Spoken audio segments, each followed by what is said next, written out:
Por sanciones económicas, gobierno de Putin exhortó a Estados Unidos que finalice su política del chantaje contra Venezuela, país que sufre la peor crisis de su historia.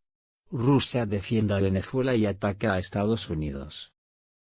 Mientras que la crisis en Venezuela se incrementa, y Estados Unidos sanciona a las autoridades de este país, Rusia exhortó al gobierno de Donald Trump a poner fin a su política del chantaje. El ultimátum surgió luego de que Estados Unidos castigara al canciller de Nicolás Maduro, Jorge Arreaza, y a la jueza chavista Carol Padilla, aseverando que continuará con su campaña de castigos económicos contra el régimen. Exhortamos a Estados Unidos a volver al terreno del derecho internacional, a poner fin a la política del chantaje, y a dejar de provocar tensiones en Venezuela desde el extranjero, indicó el ministro de Relaciones Exteriores de Rusia, Sergei Lavrov, en un comunicado. Las sanciones, aplicadas por la Oficina de Control de Activos Extranjeros del Departamento del Tesoro, OFAC, en esencia congelan cualquier activo que las personas designadas pudieran tener bajo la jurisdicción de Estados Unidos. Casado con una de las hijas del fallecido presidente Hugo Chávez, Arreaza es actualmente una de las figuras más visibles del régimen de Venezuela. En una reciente comparecencia pública, el canciller chavista le restó importancia a las sanciones aplicadas por Estados Unidos para tratar de detener el subsidio petrolero de Venezuela a Cuba. Nosotros somos expertos en guerrilla, manifestó el canciller, dejando entrever que el régimen sabe cómo esquivar los controles. El gobierno de Trump ha estado asistiendo al presidente interino Juan Guaidó en sus esfuerzos por evitar que Maduro continúe destinando recursos para subsidiar al régimen de La Habana. Cuando la mayoría de los venezolanos viven bajo condiciones de hambruna. Con la designación, Arreaza ingresa a una creciente lista de sancionados por corrupción, narcotráfico, violaciones a los derechos humanos y la destrucción de la democracia venezolana, a la que ya han sido incluidos el propio Maduro y otras figuras claves de su régimen. Carol Padilla, entre tanto, actualmente juega un papel en el proceso emprendido por el régimen para convertir las Cortes de Venezuela en instrumentos de persecución política. A cargo del primer Tribunal Especial de Primera Instancia, la jueza presidió los casos abiertos contra el concejal Fernando Albán, y los diputados Juan Requesens y Roberto Marrero, así como el exministro de Relaciones Interiores de Venezuela, Miguel Rodríguez Torres. Rusia acusa en la ONU a Estados Unidos de buscar un golpe de Estado contra Venezuela. Rusia acusó este jueves a Estados Unidos de buscar un golpe de Estado contra Venezuela en la ONU, donde Washington pretende que se retiren las credenciales de los representantes del gobierno de Nicolás Maduro para que sean reemplazados por enviados del opositor Juan Guaidó. En una conferencia de prensa, el embajador adjunto ruso, Dmitry Polyansky, arremetió contra el anuncio que al respecto hizo un día antes el vicepresidente estadounidense Mike Pence, quien defendió que ha llegado el momento de que Naciones Unidas reconozca a Guaidó como el presidente legítimo de Venezuela. Es muy difícil encontrar en la historia otro ejemplo de un golpe de Estado tan descarado como el que está ocurriendo ahora, aseguró Polyansky en referencia a la iniciativa de Estados Unidos. El diplomático defendió que el actual embajador venezolano ante la ONU, Samuel Moncada, es el representante legal de su país en la organización, y no hay ninguna razón para que sea atacado de esta forma por Estados Unidos. El miércoles, durante un debate en el Consejo de Seguridad, Pence dijo a Moncada que no debería estar aquí, sino que debería volver a Venezuela, y decirle a Nicolás Maduro que su tiempo se ha terminado. A juicio de Polyansky, el gobierno de Donald Trump está haciendo todo lo posible para convencer al mundo de que las actuales autoridades de Venezuela no son legales. Según aseguró, la comunidad internacional está muy dividida, con un medio centenar de naciones que han reconocido a Guaidó y muchas otras que rechazan esa postura. Pero hay muchos países que no aceptan la estrategia de Washington. No ha especificado por ahora cómo pretende lograr que se retiren las credenciales de los actuales representantes venezolanos ante la ONU. Pese al anuncio hecho este miércoles por Pence, Estados Unidos. Habitualmente, de las credenciales se ocupa una comisión de la Asamblea General que opera por consenso y en la que, entre otros países, se sienta Rusia, que respalda a Maduro. Necesitaría reunir el apoyo de una mayoría de los 193 países de la organización, lo que parece muy difícil ahora mismo, según fuentes diplomáticas. De acudir al Pleno de la Asamblea, Estados Unidos. Sobre la situación en Venezuela, Poliansky aseguró que principalmente es consecuencia de un intento por parte de Estados Unidos de imponer su voluntad sobre otro país. Estados Unidos está asfixiando a Venezuela con una mano, mientras con la otra le roba la cartera, y mientras dice que Venezuela no puede ocuparse de sus ciudadanos, dijo.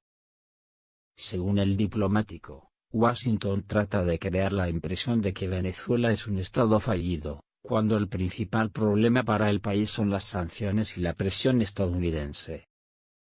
Venezuela vive una situación de inestabilidad política desde el 10 de enero, cuando Maduro volvió a tomar posesión del cargo de presidente tras imponerse en las elecciones de mayo pasado, no reconocidas por parte de la comunidad internacional. El 23 de enero, el opositor Juan Guaidó invocó varios artículos de la Constitución venezolana para defender que, como jefe del Parlamento, podía declararse presidente interino del país al considerar ilegítima la toma de posesión de Maduro. Si Estados Unidos se atreve a intervenir en Venezuela, es posible que su seguridad interna por primera vez en su historia ingrese a un grave riesgo. En segundo subcapítulo de este artículo hemos examinado lo importante que son las contradicciones interimperialistas que últimamente han puesto a la orden del día el asunto de la paridad estratégica, y que en los hechos no es otra que la firmeza de Rusia y China. En este subcapítulo, para un buen entendimiento del tema, hay que acentuar en lo que es la lucha de clases en el plano internacional. Es un factor muy importante en la actualidad mundial. En esto no es posible olvidar, que de un tiempo atrás, las burguesías imperialistas se han dado cuenta que los efectos contra el proletariado, y los pueblos del mundo por la gran crisis económica. Entonces ahora temen de una forma muy elevada, el alzamiento de aquellos pueblos. Han sido atroces. De hecho, esto es muy grave para la burguesía estadounidense. Entonces aquí la preocupación es por un análisis muy serio de la realidad mundial, en este caso de América Latina. Hay que observar las estructuras internas de estas sociedades sin temor de nada. No estoy para nimiedades. Que existen grupos de comunistas alzados en armas, existen, ¿por qué esconderlas? Simplemente la lucha de clases está empezando a agudizarse. Un asunto que más bien estaba atrasado por las debilidades en las condiciones subjetivas de la lucha del proletariado mundial. Que quede bien claro. Esto no es ningún secreto para nadie. Los lectores que me siguen pueden observar con detenimiento mi artículo anterior donde precisamente muestro algunos casos de organizaciones comunistas de América Latina alzadas en armas, que deben ser preocupantes y decisivos en la estrategia del imperialismo estadounidense sobre esta región. En el caso concreto de Venezuela, una intervención militar suya, la de Estados Unidos, puede incendiar toda la región. El asunto tampoco es solo desde la agudización de la lucha de clases, también aquello tiene que ver con la agudización de las contradicciones interimperialistas. Entonces el riesgo es desde los dos factores, de sus contradicciones interimperialistas y la lucha de clases. Exactamente firmeza de Rusia y China. Estos dos factores pondrían en jaque mate, en grave riesgo, como nunca en su historia, su estabilidad interna. Y debe cuidarla como la niña de sus ojos. Es su zona de seguridad. Y esto por supuesto no le conviene. Cierto, el análisis en los laboratorios del Pentágono de este factor de la lucha de clases debe ser minucioso. No lo dudo. Realmente minuciosos. Entonces, de lo anterior resulta que para la putrefacta burguesía financiera estadounidense su situación es de suma preocupación. Ahora está descubierta también su debilidad estratégica en esta región, al que siempre ha considerado su patio trasero. Lo está demostrando este impasse en Venezuela precisamente por imponer a su fantoche Guaidó. No podemos negar esta situación. Indudablemente esto es así. Sin embargo, el Pentágono va a persistir en sus viles propósitos, por eso ahora está agazapada esperando el momento oportuno para dar el golpe final. El asunto es que no se ha desistido de sus protervas intenciones. Y de acuerdo a esta lógica, ¿cuál sería la táctica que estaría aplicando para lograr aquellas protervas intenciones? En un apunte anterior fuimos muy claros en afirmar que en los planes de Pentágono estaban en primer lugar el magnicidio y el golpe militar fascista. ¿No está disipada? ¿En la actualidad aquella táctica está disipada? No. Es más, el Pentágono ahora está aún muy claro en esta situación. Continúa completamente vigente. Ahora aquella debe cumplirse ahogando a la presidencia de Venezuela en sus propios errores, atemorizándola y maniatándola para debilitarla incluso al unísono de su propio peso y finalmente darle la estocada final. Es decir, desgastarlo. En esto son muy importantes las constantes sanciones económicas, militares, diplomáticas, movimiento de su armada y exigencia de injerencia de tropas de países limítrofes con Venezuela. Últimamente también ataques a las infraestructuras de la energía eléctrica, además, un movimiento constante de sus bandas paramilitares. Esto, en la actualidad, está latente.